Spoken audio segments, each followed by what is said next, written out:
এই কোরআন শুধুমাত্র আমার আপনার মনে মনে জপার জন্য আসে নাই।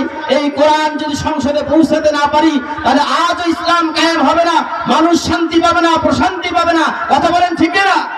এই কোরআনের জন্য আল্লামা সাঈদী জীবন দিয়ে গেছে। কথা বলেন।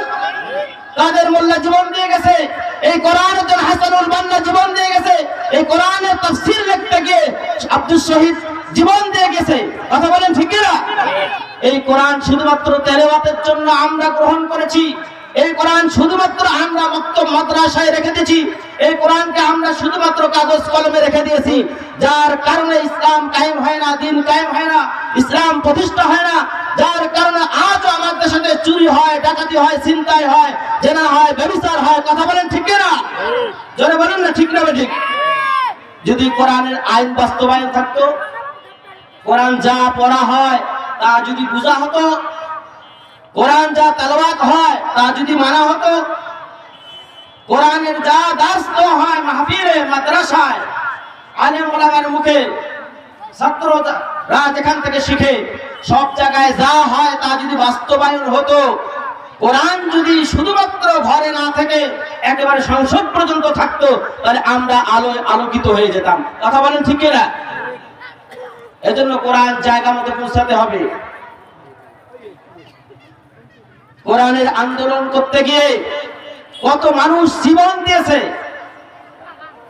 কত মানুষ পা হারিয়েছে, চোখ হারিয়েছে, পঙ্গুত্ব বরণ ধারণ করে নিয়েছে, কোনদিন দাঁড়াতে পারবে না, কোমর ভেঙে গেছে। কত মানুষ আজও জেলখানায় আছে, কত মানুষ কতভাবে ধ্বংস হয়ে গিয়েছে।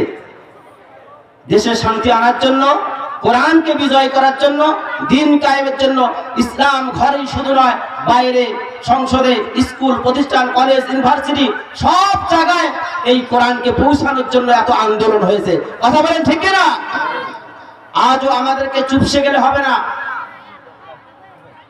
দেশে দেশে শান্তি নাই, শৃঙ্খলা নাই, শুধুমাত্র কোরআন থেকে আমরা দূরে সরে গেছি বিধায়।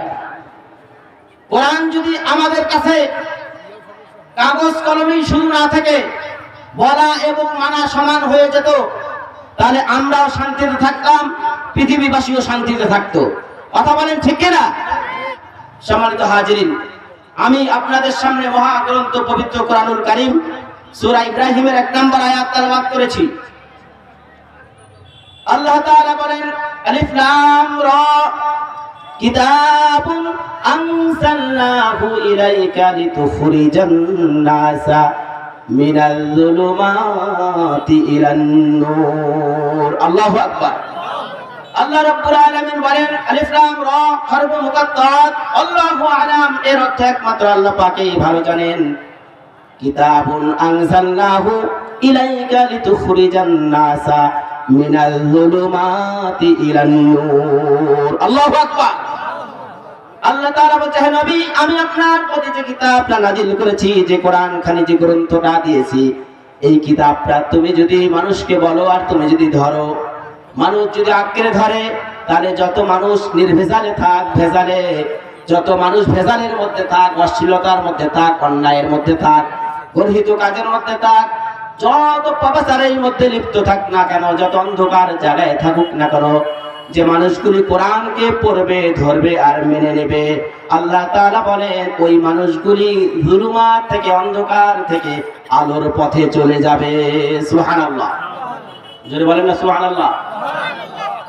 কোরআন যদি আমি ধরি, পড়ি, মেনে নেই, তাহলে আল্লাহ তাআলা বলেন সূরা ইব্রাহিম 1 নম্বর আয়াত, যে এই ব্যক্তিগুলো অন্ধকার, যত খারাপির জায়গায় থেকে, যত অশ্লীল জায়গায় থেকে, যত অশিক্ষিত হয়ে জীবনটাকে অগুছানো ভাবে তৈরি করুক না কেন, কোরআন যদি মেনে নেয় আর কোরআন যদি আঁকড়ে ধরে, কোরআন যদি পড়ে, বুঝে, তাহলে আল্লাহ তাআলা বলছে ওই ব্যক্তিটাকে অন্ধকার থেকে, অশ্লীলতা থেকে, বেহায়াপনা থেকে, অন্যায় গর্হিত কাজ থেকে আমি আল্লাহ পাক তাদেরকে সব রকমের জুলুমাত থেকে একবারে কোলে তুলে আমি আল্লাহ পাক নূর মানে আলোর দিশা, আলোর পথ তাদেরকে দেখিয়ে দিব। বলে সুবহানাল্লাহ। আমরা রাজি আছি তো ইনশাআল্লাহ? বিশ্বনবী সাল্লাল্লাহু আলাইহি ওয়াসাল্লাম বলেন যে হাদিসটা তেলাওয়াত করেছি তার অর্থ হলো খায়রুকুম মান তাআল্লামাল কুরআন ওয়া আল্লামা। জীবনে বহুবার শুনেছি, বহুবার বলেছি, আমরা অনেকেই জানি, অনেকের মুখস্থ।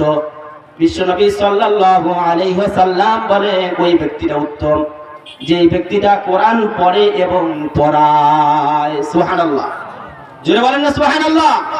যে ব্যক্তিরা কোরআন পড়ে আর যে ব্যক্তিরা কোরআন পড়ায়, তার মানে ওরা কোরআন পড়নেওয়ালা, যারা তেলাওয়াত করে, পড়ে, বুঝে, মানে তারাও যেমন উত্তম উৎকৃষ্ট আল্লাহর কাছে। আর যারা পড়ায়, শিক্ষক, মুআল্লিম, তারাও আল্লাহর দরবারে দামি, তারাও আল্লাহর দরবারে উত্তম ব্যক্তি। আমরা রাজি আছি তো ইনশাআল্লাহ উত্তম হতে। জার্মানির একজন দার্শনিক মৃত্যুর সম্মুখীন, মৃত্যু হবে ওই পূর্ব মুহূর্তে। পার্বত্য যেমন রেল স্টেশন আছে, এমন জার্মানির একটা রেল স্টেশনে উনি যাচ্ছিলেন, যেতে যেতে হঠাৎ করে পড়ে গেছেন। পড়ে যাওয়ার পরে একজন দার্শনিক ছিলেন, বিজ্ঞ লোক ছিলেন সে দেশের, জার্মানির। মনে রাখবেন তথ্য এটা। ওনাকে জিজ্ঞেস করা হলো, স্যার আপনি তো পড়ে গেলেন, বাঁচবেন কি মরবেন জানি না, কতক্ষণ বাঁচবেন আর কতক্ষণ থাকবেন আমরা জানি না, আপনার যে নাজেহাল অবস্থা, দূর অবস্থা আমরা দেখছি, মনে হয় আমরা জার্মানবাসী আপনাকে হারাবো। কিন্তু স্যার আপনার কাছে প্রশ্ন হলো একটা আমাদের, আপনি তো চলে যাবেন, যদি মরে যান, হায়াত যদি শেষ হয়ে যায়, তাহলে আপনি চলে যাওয়ার পূর্ব মুহূর্তে আমাদেরকে একটা কথা বলে যান, যেই কথাটা আমরা শুনে জাতিকে জানাবো, যেই কথাটা ভালো কল্যাণজনক হলে পরে আমাদের কল্যাণ হবে, এমন একটা দামি কথা বলে যান। জার্মান দার্শনিককে জার্মানবাসী সাংবাদিকরা স্টেশনের মধ্যে ধরেছে যে আপনি বলেন, আপনার তো যে অবস্থা, বাঁচবেন কি জানি না, কিন্তু আপনি বলে যান শেষ মুহূর্তে একটা কথা বলে যান। সেদিন জার্মান দার্শনিক ওদিন বলেছিল যে রিপ রিপ অ্যান্ড রিপ। কি কথা বলেছিলেন? তিনটা শব্দ, একটা কথা তিনবার বলেছিলেন, রিপ রিপ অ্যান্ড রিপ। যে পড়ো, পড়ো এবং পড়ো, পড়ার কথা বলেছিলেন। আমরা কি সবাই পড়াশোনার মধ্যে ডুবে আছি? আমরা সবাই পড়াশোনার মধ্যে ডুবে নাই।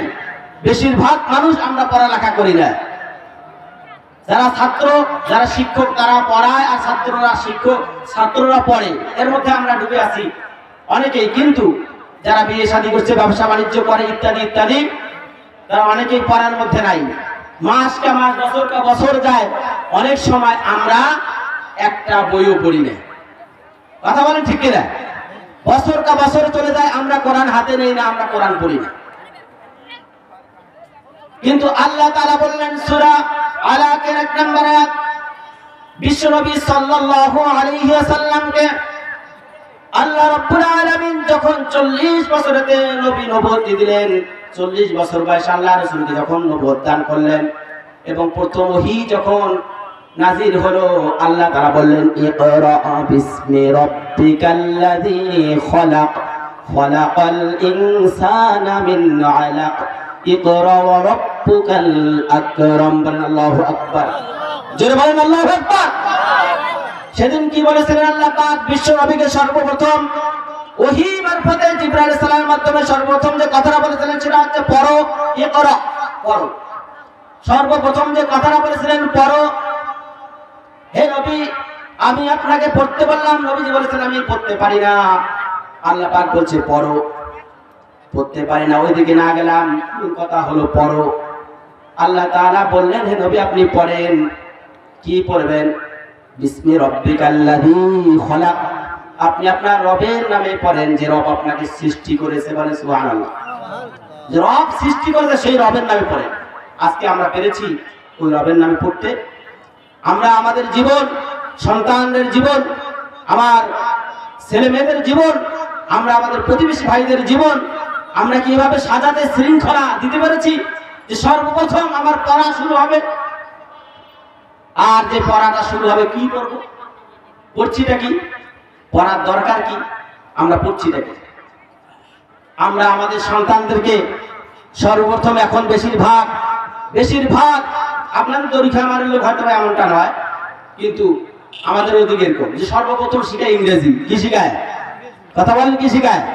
ইংরেজি শিখায়। আচ্ছা, ইংরেজিতে সর্বপ্রথম শিখায় ইংরেজি কি নির্ভেজাল, ভুল নাই, ইংরেজি কি ত্রুটি নাই, ইংরেজি সন্দেহমুক্ত, সংশয়মুক্ত? কথা বলেন। ইংরেজি কি, ইংরেজি গ্রন্থটা, ইংরেজি কোন বই কিতাব আল্লাহর পক্ষ থেকে এসেছে? কথা বলেন। কথা বলতে হবে, আসে নাই। কিন্তু আল্লাহ রাব্বুল আলামিনের পক্ষ থেকে যে কিতাবখানা আসলেন সর্বপ্রথম, আল্লাহ তাআলা শুরুতে সূরা বাকারার 1 নম্বর আয়াতে বলে দিলেন যালিকাল কিতাবু লা রাইবা ফি।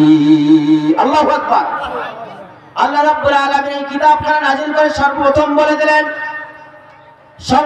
বলে দিলেন এটি এমন একটি কিতাব, এমন একটি সংবিধান, গাইডলাইন, এমন একটি গ্রন্থ এটি যার মধ্যে কোনো সন্দেহ নাই, সংশয় নাই, কোন রকমের ত্রুটি বিচ্যুতি নাই, একেবারে খাঁটি নির্ভেজাল। কথা বলেন ঠিক কিনা? কল্যাণজনক যত বিশেষণ আছে, কল্যাণজনক যত অ্যাডজেক্টিভ আছে, যত গুণ আছে, এমন কোন গুণ নাই এই কোরআনের সামনে, এমন কোন বিশেষণ নাই এই কোরআনের সামনে লাগাই দিলে এর মর্যাদা বেড়ে যাবে, এমন কোন বিশেষণ নাই।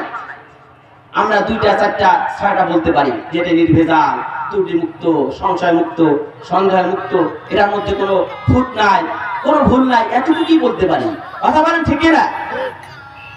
এমন একটি কিতাব যার মধ্যে কোনো সন্দেহ নাই। তাহলে আমি যখন বাংলা শিখি, ইংরেজি শিখি, উর্দু শিখি, ফার্সি শিখি, আমি দুনিয়াবি যত শিক্ষা শিখি, সবার আগে আমার উচিত হলো, আমার কর্ম হলো, কাজ হবে সর্বপ্রথম আমার কোরআন শিখা। কথা বলেন ঠিক কিনা?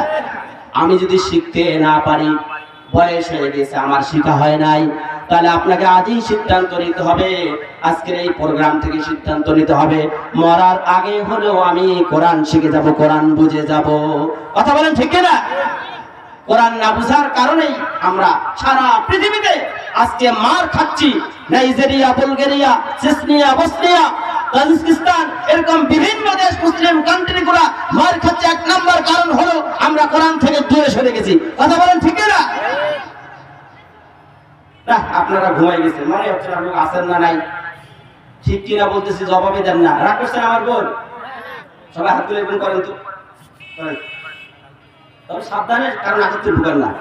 হ্যাঁ, সাবধানে করেন সবাই। কই হাত দে, কই হাত দেখি, দেখি লোক কয়টা হন, হাত উঠেন, উঠেছেন? 3টা তাকবীর হবে। কয়টা তাকবীর? জবাব দিয়ে পাবেন। হ্যাঁ, যখন এই তাকবীর দেওয়া হবে আমি বলবো লিল্লাহি তাকবীর, আপনারা বলবেন আল্লাহু আকবার। শিখাই দিলেন।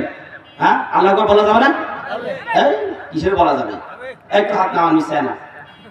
নীলফামারীর সেদিন একজন বলছে, এক কুলাঙ্গার ক্ষমতাসীন দলের, ক্ষমতা তো নাই, চলে গেছে। হ্যাঁ, বলছে যে বিসমিল্লাহ, কেউ যদি জিজ্ঞেস করে কেমন আছো, আলহামদুলিল্লাহ বলা যাবে না। কি বলা যাবে না?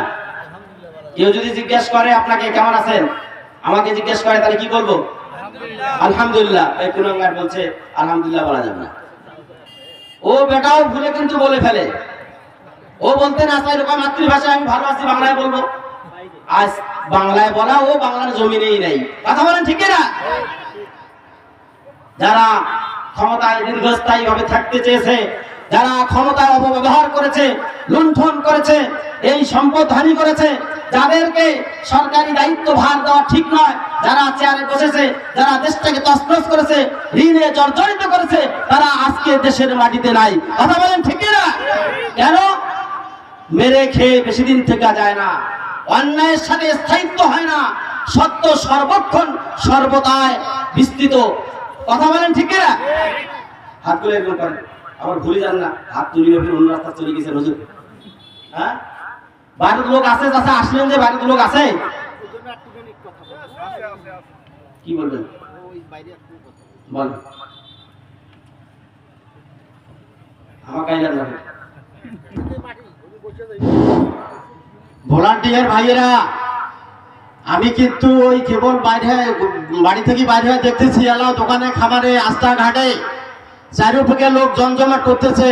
তা আপনাদেরকে অনুরোধ করে বলতেছি, ভলান্টিয়ার ভাইয়েরা, আপনারা তাড়াতাড়ি প্যান্ডেলে লোক পাঠিয়ে দেন।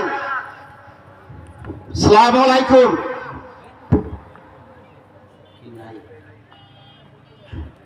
আলহামদুলিল্লাহ।